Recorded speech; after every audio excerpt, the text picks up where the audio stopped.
Condicionados, como ficamos ao longo de incontáveis milênios, aos processos auditivos e visuais de comunicação, como a palavra falada e posteriormente aos sinais gráficos, pouco nos ocupamos em explorar inúmeros outros meios que se serve à natureza, desde os remotíssimos tempos em que a palavra ainda não fora inventada. Ao contemplar certa vez a febril atividade de uma colmeia, observei a seriedade e diligência com as quais um pequeno pelotão de abelhinhas patrulhava o dispositivo no qual se colocava a pequena quantidade de cauda que lhes servia de suprimento alimentar adicional. Como a substância açucarada atrai outros insetos, as abelhinhas exerciam ali severa vigilância, jamais permitindo que animaizinhos estranhos se aproximassem. Ora, uma atividade como essa, entre outras tantas na comunidade do apiário, revela não apenas um planejamento inteligente, como uma estrutura gerencial hierarquizada e responsável. Como leigo no assunto, é inexplicável para mim como e por que aquelas abelhas, e não outras, estão de guarda no patrulhamento. Enquanto a maioria trabalha fora, outras acompanham a rainha 24 horas por dia. É certo que ali funciona uma sociedade altamente organizada e disciplinada, na qual o bem coletivo está nitidamente acima de interesses e preferências individuais. O que mais me espanta, contudo, é inferir que há um sistema muito bem desenvolvido de comunicação entre os milhares de habitantes da comunidade. Alguém deve ter selecionado ou designado as 6 abelhas da patrulha de policiamento, como também as que devem servir como damas de companhia, a rainha, ou vedar as fendas da habitação coletiva, ou ainda cuidar da ventilação nas horas de calor excessivo, bem como da limpeza geral. Um dos mais belos fenômenos de uma colmeia, segundo ouço dizer, é o da renúncia da rainha. Em certo ponto da vida da comunidade, quando uma sucessora está sendo preparada para assumir as responsabilidades centrais, raramente duas governam o mesmo território, a rainha decide como partir para fundar outra comunidade, deixando aquela tal como se encontra, com seus estoques de provisão, sua população ativa, sua estabilidade social e até o seu trono para a outra. 2 ou 3 dias antes ela parte, em companhia de algumas seguidoras fiéis. Mas como sabe ela que faltam apenas 2 ou 3 dias para a sucessora assumir? E como seleciona as pioneiras que deverão seguir com ela para o destino programado, mas ainda ignorado? E como lhes comunica isso? Imagino que os sábios tenham respostas para tais indagações, mas para mim é tudo um só mistério profundo, fascinante, maravilhoso e emocionante. Só nos resta uma convicção: os seres vivos, qualquer que seja o respectivo nível evolutivo, os seres comunicam-se entre os da mesma espécie e até com os de espécies diferentes. Para quem gosta da terminologia rebarbativa, podemos até propor 2 termos distintos: bio-intracomunicação e bio-intercomunicação. É de inferir-se, portanto, que há comunicação animal-animal e animal-ser humano e vice-versa, bem como animal-planta ou ser humano-planta. Como se processaria tal coisa? Não sei, mas penso que podemos especular juntos. Foi o que decidi fazer, motivado pela febril atividade das abelhinhas. Como estudiosos da doutrina dos espíritos, a primeira coisa que nos ocorre é procurar saber o que disseram os instrutores espirituais a esse respeito no seu diálogo com Allan Kardec. Realmente, há uma brevíssima notícia no capítulo 11, segunda parte, intitulada Os Animais e o Homem. Em suma, ensinam os espíritos que na maioria dos animais dominam o instinto, mas obviamente agem por uma vontade determinada e que eles são dotados de inteligência, embora limitada. Quanto ao mecanismo de comunicação, se estamos pensando em linguagem formada de palavras, não. Mas eles dizem muito mais coisas do que supondes, ainda que dentro dos estreitos limites dessa espécie de linguagem, como também limitadas são as suas ideias, tudo isso compatibilizado com suas necessidades. Informam também os espíritos que nossos irmãos inferiores sobrevivem à morte física, à morte do corpo físico, embora não tenham consciência e, consequentemente, não disponham da faculdade do livre-arbítrio. Convém lembrar também que o capítulo 22 de O Livro dos Médiuns trata da mediunidade dos animais. Ao debaterem Kardec e os espíritos o problema da inteligência e sua interação com o instinto, ficou dito a Lures que o instinto é uma inteligência não racional e que, ao contrário do que se pode supor, nunca se extingue. Os espíritos foram taxativos, como de hábito, ao ensinarem que o instinto existe sempre, mas o homem o negligencia. Atribuem eles tão grande importância ao instinto que afirmaram que também ele pode conduzir ao bem e até nos guiar melhor às vezes do que a razão, porque esta propicia a faculdade de escolher e, portanto, a possibilidade de errar. Após uma revisão nessas noções básicas, a indicação natural é a de uma releitura de Gabriel Delany, mais especificamente em seu livro Evolução Anímica, capítulo 2, A Alma Animal, onde se lê, entre outras coisas, que a alma animal é da mesma natureza que a humana, apenas diferenciada no desenvolvimento gradativo. Destaca o eminente escritor e engenheiro francês as seguintes faculdades nos animais: atenção, julgamento, raciocínio, associação de ideias, memória e imaginação. Lembrando Darwin, observa que os cães domésticos têm uma linguagem própria e reconhecível. O ladrido de impaciência, o de cólera, o uivo de depressão, quando prisioneiro ou sozinho, o de alegria, quando sai a passeio, o de súplica, ao pedir que lhe abram o portão da rua, etc. Para ilustrar suas observações, Delany conta algumas comoventes historinhas de animais, como a da raposa que, sem poder saltar um muro com pesado ganso morto preso aos dentes, levantou-se apoiada nas patas traseiras, pendurou o ganso pelo bico numa fresta do muro, saltou para cima do obstáculo, debruçou-se, agarrou o ganso novamente, jogou-o do outro lado e, pulando embaixo, seguiu vitoriosa com seu almoço. Darwin contou que uma vespa, que não estava conseguindo transportar a carcaça de uma mosca, depositou-a numa superfície, cortou-lhe as asas e assim pôde seguir viagem para o seu destino. Um canguru perseguido por um cão de caça atraiu-o para o mar e, quando não dava mais pé, agarrou o cão e o manteve debaixo d'água com o decidido propósito de liquidar com seu perseguidor. Tê-lo-ia matado mesmo se o caçador não viesse em seu socorro. Gratiolet, citado por Delany, conta como seu macaco domesticado retirou umas castanhas do braseiro, exatamente como diz o ditado, ou seja, com a mão do gato. A família ouviu a desesperada gritaria do bichano e acudiu, mas o símio conseguira suas cobiçadas castanhas assadas. Assegura Delany que o elefante, o cachorro e o cavalo são muito sensíveis ao elogio, temem o ridículo e se aborrecem quando zombados. Romanes relata um episódio em que seu cão resolveu divertir-se caçando moscas na vidraça, mas apesar de seus esforços e da agilidade, não estava conseguindo grande sucesso.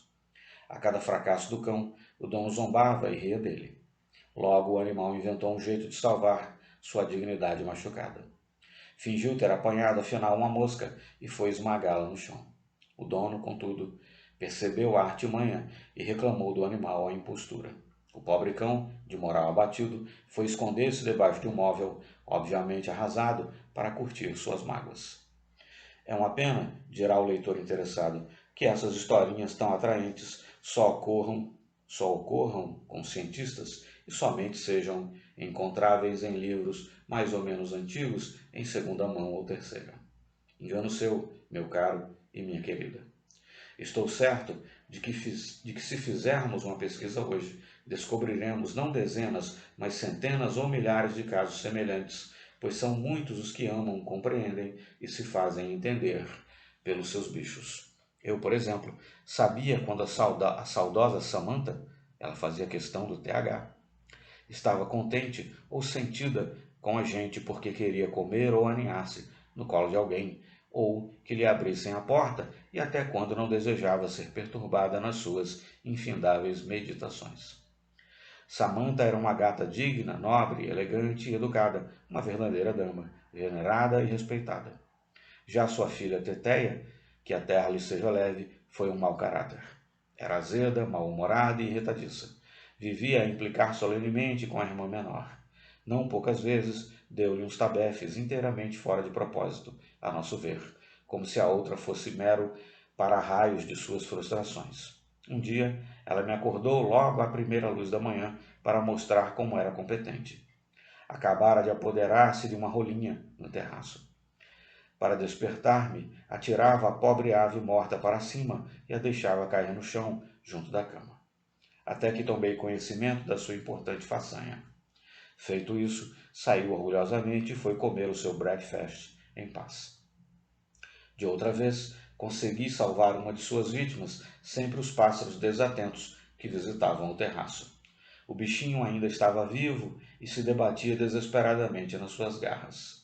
Eu o resgatei no momento de invigilância dela, que ficou indignada. Resmungou o dia todo pela casa, na esperança de ainda encontrar em algum lugar o seu petisco favorito, verdadeiro filé mignon voador. Coitada, morreu vitimada pela gula. Parece ter desafiado as leis kármicas. De tanto caçar pássaros, sem necessidade, aliás, pois não lhe faltava comida honesta, acabou caindo do edifício mais de uma vez. Na terceira, desencarnou. Sabedor das experiências de uma amiga com seus bichinhos, pedi-lhe que me fizesse um relato delas. É de seu depoimento que colho as histórias contadas a seguir, absolutamente autênticas, sem o mínimo retoque de fantasia ou enfeite, narradas tal como aconteceram. Como algumas delas são um tanto ou quanto inusitadas, sei que não basta invocar o meu testemunho pessoal quanto à sanidade, ao bom senso e à lucidez dessa amiga que vamos chamar de Neide, para facilitar. Confio no apoio anônimo de leitores que tenham episódios semelhantes a contar. Devo informar ainda que a quase totalidade das experiências e observações de Neide com os animais que lhe serviram de companhia ocorreram antes de tornar-se ela espírita e antes de perceber ou entender que ela própria dispunha dessa curiosa faculdade humana para a qual Allan Kardec propôs o termo mediunidade. Disso ela saberia só bem mais tarde. Neide é uma mulher culta, inteligente e equilibrada. Concluída sua formação universitária, dedicou-se com entusiasmo e competência ao magistério, no qual realizou trabalho do melhor nível técnico, desenvolvendo com criatividade recursos novos e eficazes no ensino da língua inglesa, sua especialidade. Seu primeiro cãozinho, o Japi, foi literalmente executado pelo seu pai. O pobre ficara hidrófobo e teve de ser sacrificado. A menina não testemunhou a dolorosa execução, ouviu-a desesperada. Foram 2 machadadas, escreve ela, e 2 ganidos, depois o silêncio. Embora disso ela não se tenha lembrado no seu relato, devo acrescentar um pormenor curioso, ainda que tétrico. Em tempos outros, numa remota existência, Neide permitiu ou autorizou que alguém fosse decapitado. Precisamente daquela maneira bárbara, 2 machadadas. Outro detalhe, a vítima adorava bichos e o seu cãozinho testemunhou desolado a decapitação da sua ama e senhora. Argos e Ajax eram 2 mestiços e vieram muito tempo depois do infeliz Japi. Argos era grande, forte e respeitado. Ajax, um pirralho que fazia da sua fragilidade uma força, dando-se ao luxo de ser mal educado, manhoso e levado, e por isso temperamental. E amoroso, é claro. Quando Neide ganhou Ajax, Argos era já adulto e certamente o dono do território e suas adjacências, mas não recebeu o outro com hostilidade ou ciúme. Ao contrário, adotou-o como uma espécie de irmão menor que lhe cumpria proteger e até tolerar dele certas liberdades e travessuras. Uma sobrinha de Neide, de 3 anos, brincava com Ajax de esconder-se. Claro que o cão descobria a companheira com a maior facilidade pelo faro, mas ele fingia bem a dificuldade em encontrá-la, a fim de não estragar o esporte. Em seguida, era a vez de Ajax esconder-se e não era tão fácil encontrá-lo. Acontece que ele cansava da brincadeira antes da menina. Usava então um estratagema. Chegada a sua vez, escondia-se de tal maneira que a criança não poderia mesmo encontrá-lo. Até que ele próprio resolvesse aparecer, mas a essa altura a brincadeira já estava esquecida. Os 2 cães eram absolutamente solidários entre si. Se para impedir as malandrices de Ajax pela rua, a dona o prendia, o irmão Maior ficava indócil a choramingar junto dela até que ela soltasse o amigo. A recíproca era verdadeira. Se Neide resolvia sair com Argos somente, pois Ajax era muito irrequieto e levado, o cão maior tinha sua técnica de obter a libertação do amiguinho preso, que por sua vez ficava fazendo o maior alarido atrás do portão. Caminhava um pouco à frente da dona, sentava-se sobre as patas traseiras e fitava nela um olhar suplicante. Argos, dizia ela, não vou levar o Ajax. Você sabe que ele é um chato e eu estou com pressa hoje. Dizendo isso, contornava o cão e seguia em frente. Uns poucos passos adiante, Argos representava novamente a cena e ela seus argumentos. Até que aí pela terceira vez ou quarta vez, ela se rendia. Tá bem, tá bem. Você é outro chato. Vá lá buscar o Ajax. Ele ia, de pé, com as patas traseiras, abria o portão, empurrando-o para dentro e libertava o amigo, que parava subitamente de chorar. A dona ficava à espera dos dois malandros, que agora trotavam lado a lado, felizes da vida.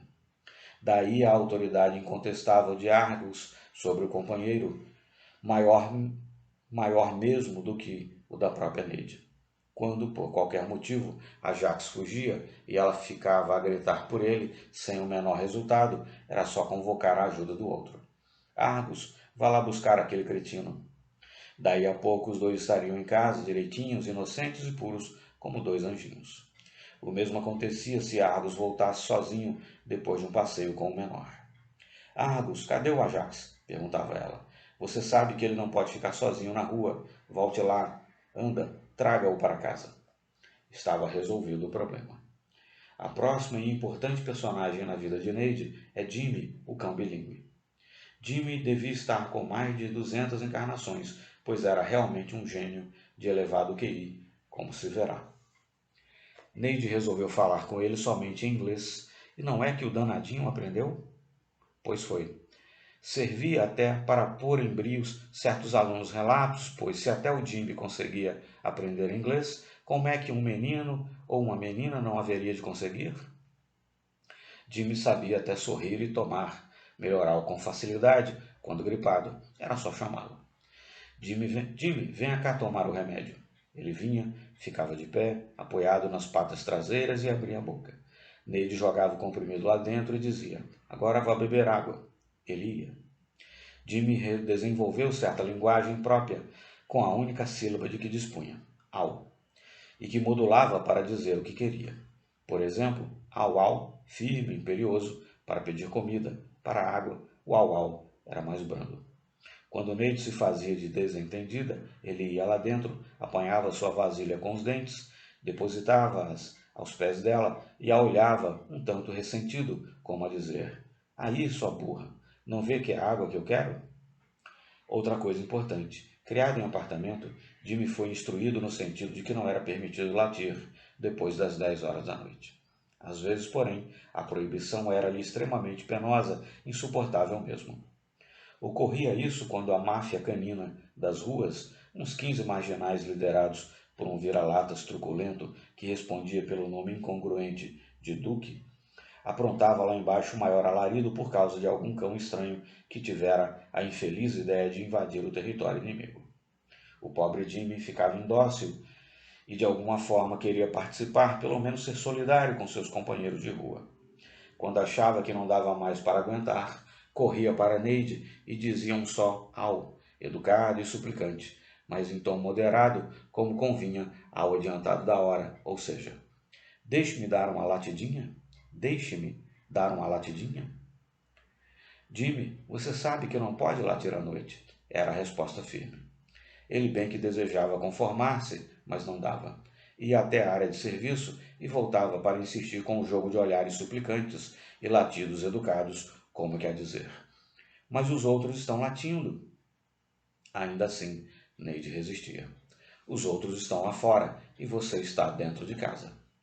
Bem, ordens são ordens, e Jimmy era um cão educado, mas se a balbúrdia recrudescia lá fora, ele voltava com o mesmo au implorativo.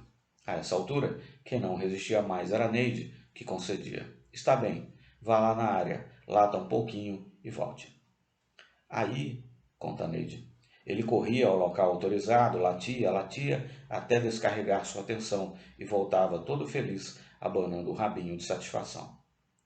Costumava então, em sinal de reconhecimento, deitar-se no chão, esfregar a cabecinha nos meus pés, como a dizer: puxa, obrigado, foi legal. Jimmy não era, porém, um anjo de candura em tudo. Tinha suas imperfeições, como todo mundo, gente ou bicho. Era, por exemplo, um fraco abusado. Ou melhor, foi, porque se corrigiu com a lição que Neide lhe ministrou certa vez. O episódio foi vivido com o famigerado Duque, o poderoso chefão da máfia local, que não era de amanar o rabo para ninguém, fosse quem fosse. Um sujeito mais do que respeitado, temido mesmo, ainda que não um cara de maus bofes, de vez que até partilhava comida com seus comandados. Pois não é que Jimmy cismava de implicar com esse brutamonte? Duque não lhe dava a mínima importância. Chegava até a passar por covarde, levantando-se para deitar-se mais adiante, a fim de livrar-se daquele impertinente fedelho. Um dia, Neide soltou-lhe sorrateiramente a guia da coleira, no momento exato em que Jimmy estava a desafiar o grandalhão e voltou, pé ante pé, para o portão da sua casa. Tão absorvido estava o pirralho na sua demonstração de valentia, que nem percebeu que, de repente, ficara sozinho perante o mafioso. Quando tomou conhecimento da gravidade da situação, quase morreu de susto. Meteu o rabinho entre as pernas e foi ganindo de terror, ao encontro de Neide, tremendo como vara verde. Ué, você não é valente? Perguntou ela. Não fica aí implicando com os outros? Jimmy estava radicalmente curado. Nunca mais desafiou ninguém. A própria dificuldade foi, digamos, linguística.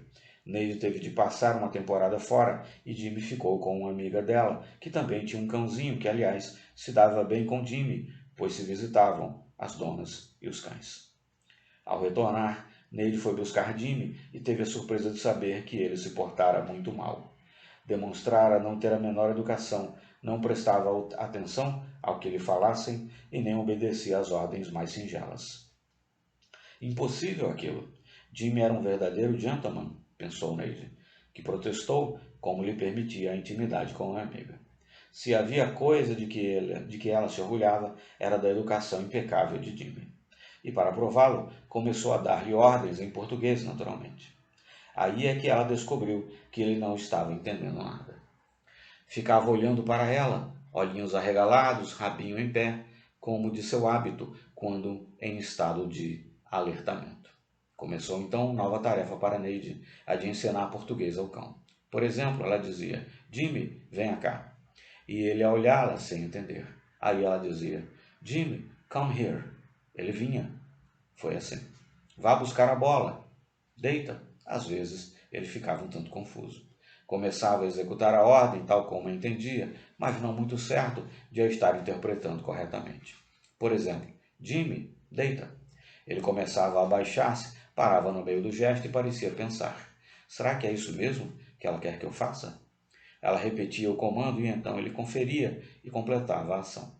Seu olhar agora era um pedido de aprovação. Isso, muito bem, dizia Neide. É isso mesmo. Uma das incríveis proezas de Jimmy era viajar clandestinamente de lotação, aqueles horrendos micro-ônibus que rodavam desvairados pelo rio há alguns anos.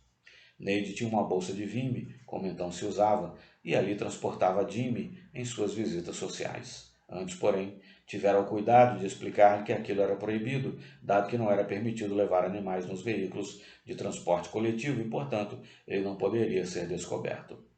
Quando a lotação surgia à distância, ela avisava: agora você entra aí, abaixe-se e fique quieto. Ordem dada, ordem cumprida. Ela cobria a cesta com o lenço, como impunha a moda.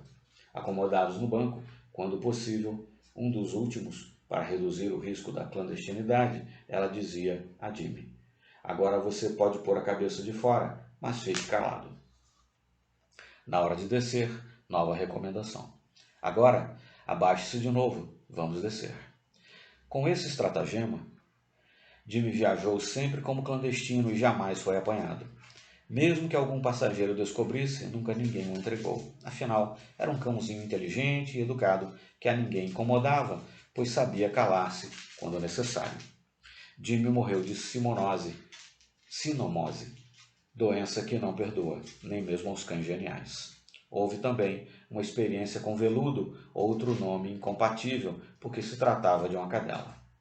Uma fera, aliás. Como viviam várias famílias no conjunto residencial modesto e de pouco espaço, Veludo causava o maior distúrbio, hostilizando todo mundo e abrindo a sessão de latidos às 6 horas da matina. As reclamações eram muitas. Certa manhã, conta Neide, em seu relato, em que eu estava particularmente impaciente e cansada, entrei na área para colocar o café matinal de Jimmy.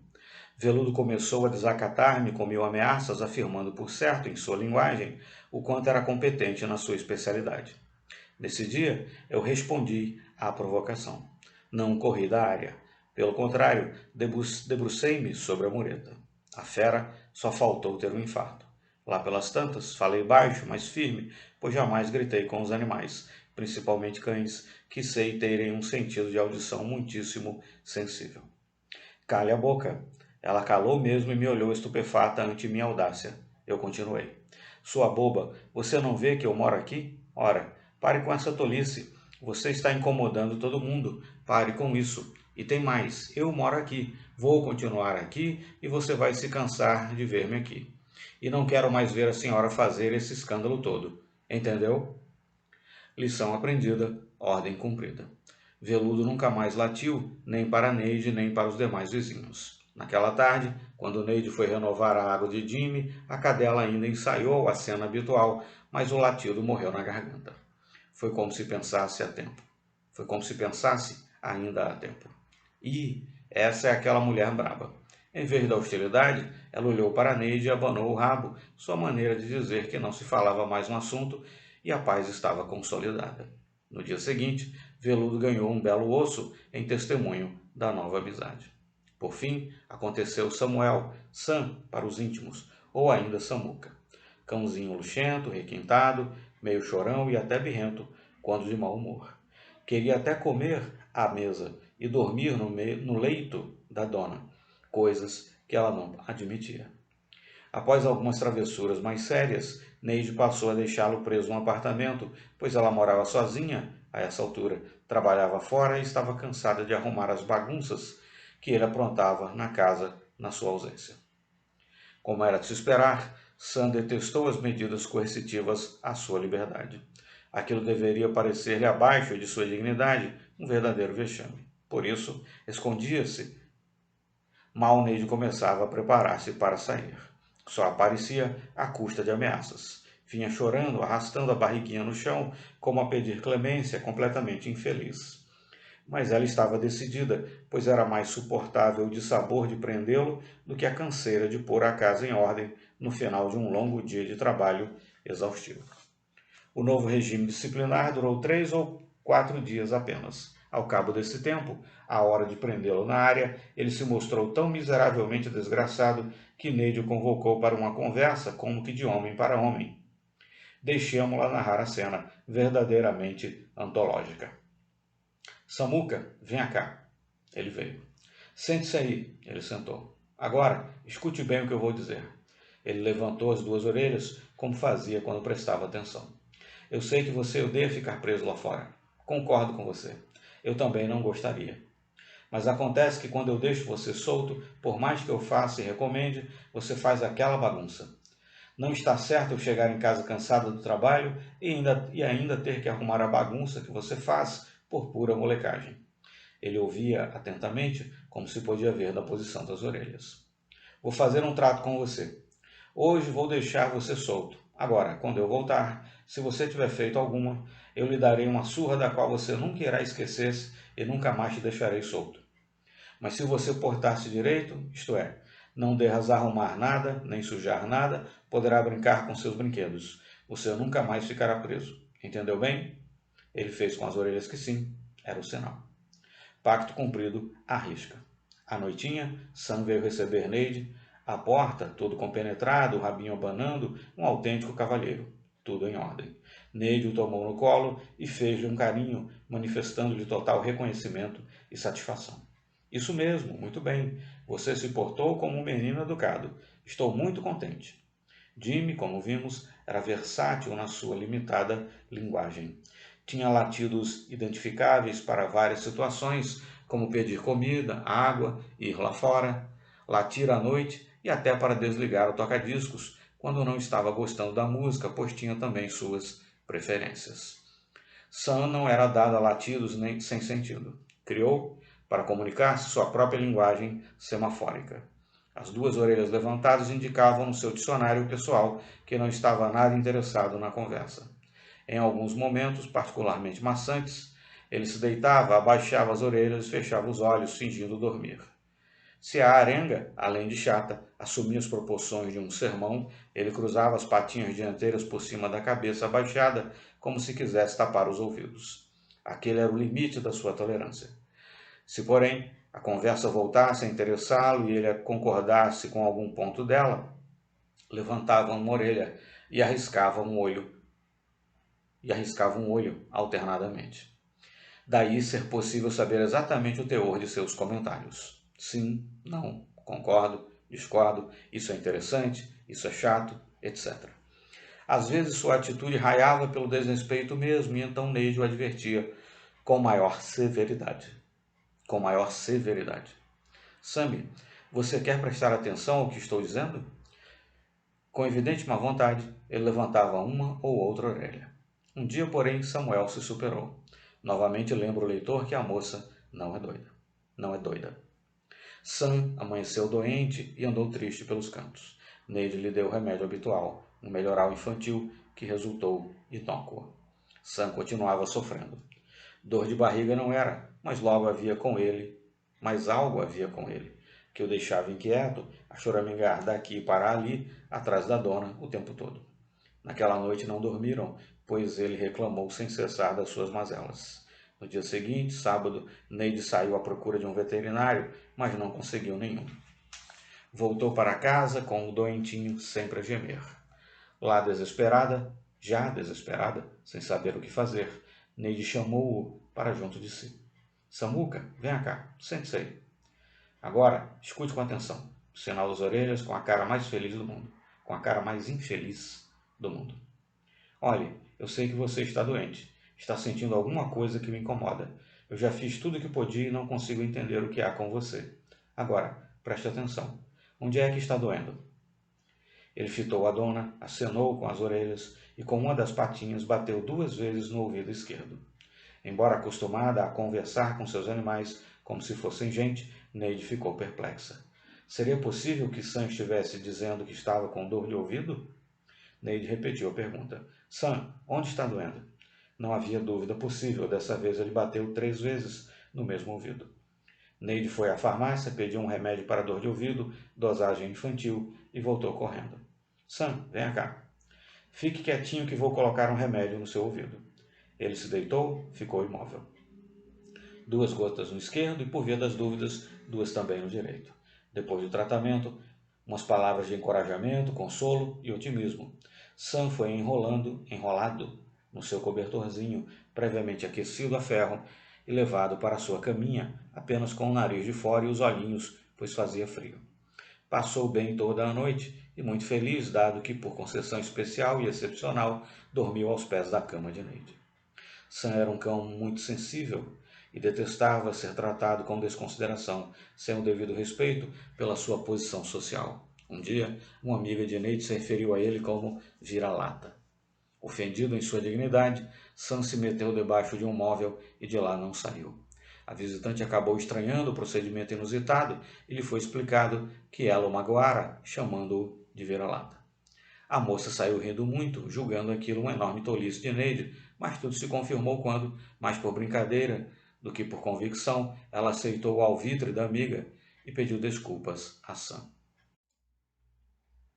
Ele saiu do esconderijo, ainda meio desconfiado, e concordou em aceitar a reparação oferecida, sem, contudo, grandes manifestações de afeto pela moça, no que tinha suas razões.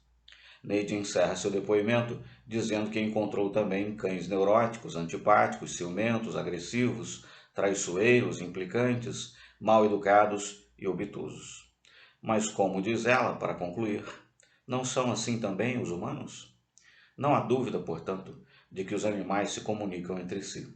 Julgo válido, nesse contexto, acrescentar que eles se comunicam também com o ser humano ante a evidência examinada, mesmo porque temos ainda os ditos racionais, um componente animal que não deve ser ignorado. Penso que os instintos básicos que sustentam a vida na matéria continuam a existir no ser racional, como ensinaram os espíritos, ou antes, a coexistir com os mecanismos mais sofisticados da mente. Parece, pois, igualmente válido supor que a comunicação se processa entre seres racionais e irracionais, ou, se preferem, entre conscientes e inconscientes, em determinado nível no qual se torna viável. Deixe-me ver se consigo explicar-me. Não é de admitir-se, por exemplo, que Samuel, o cãozinho sensível de Neide, conhecesse o sentido verbal da expressão vira-lata que tanto o ofendeu. É certo, porém, que uma inquestionável vibração de desprezo se traduziu ali em palavras, ou no mínimo de superioridade, da parte da moça que usou a expressão, referindo-se ao pobre Samuel.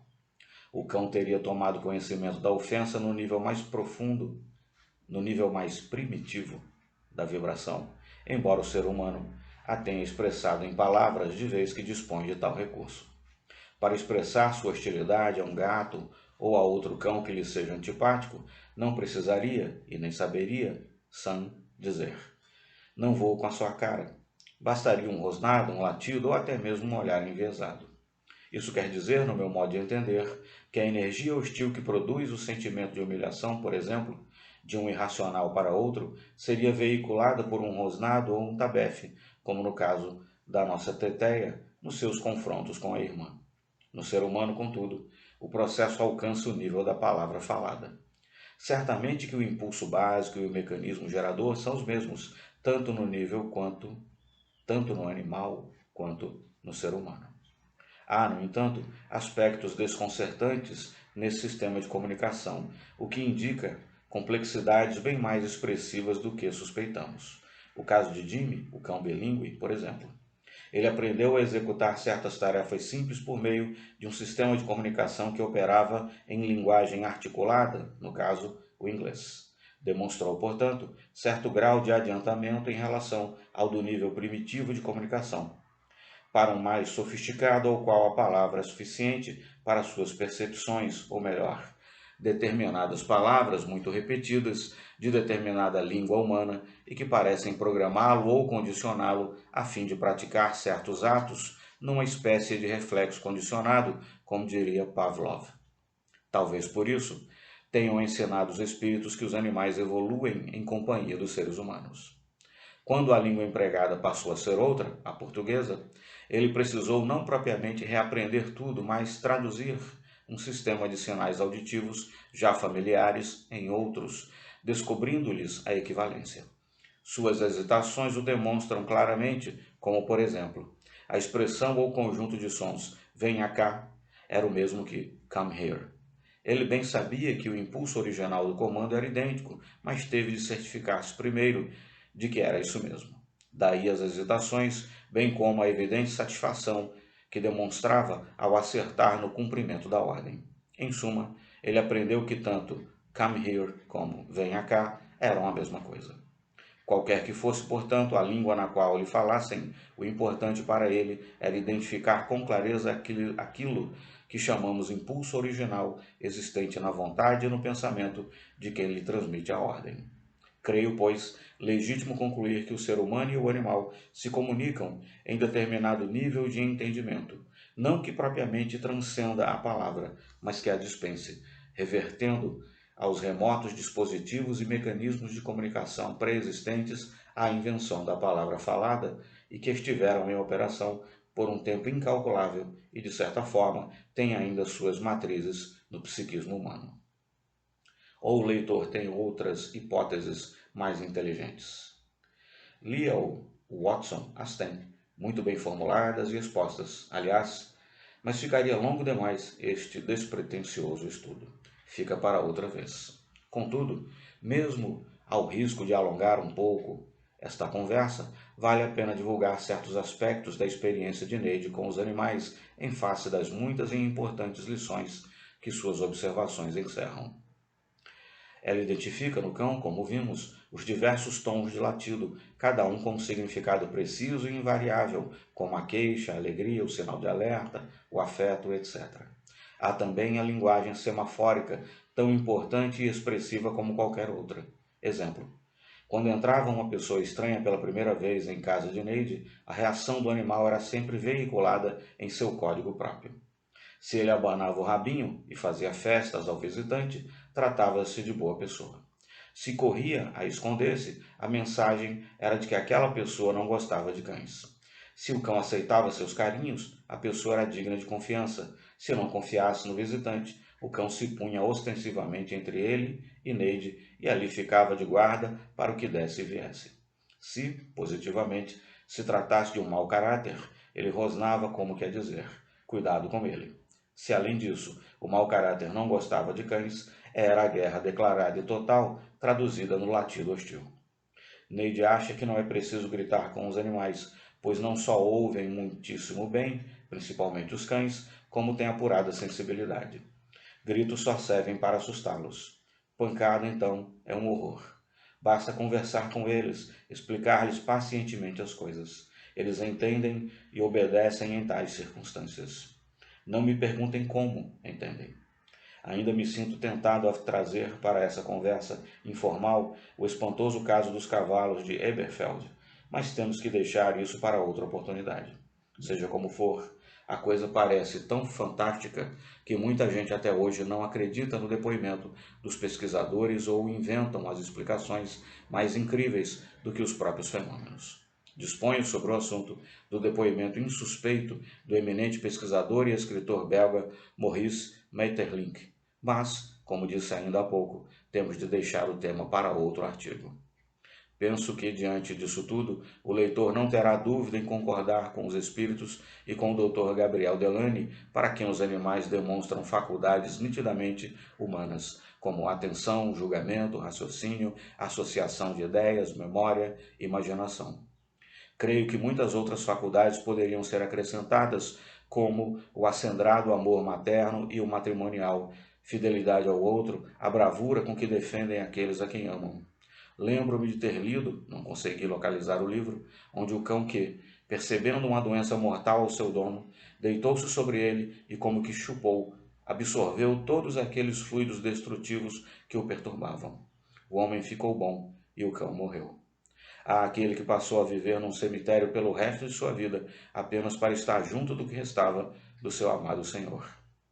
Quase se poderia dizer, portanto, que os animais são gente como a gente, só que há um passo ou dois atrás, na rota que nos leva a todos rumo à progressiva conscientização de que nos fala outro francês ilustre, o Dr. Gustave Gelei.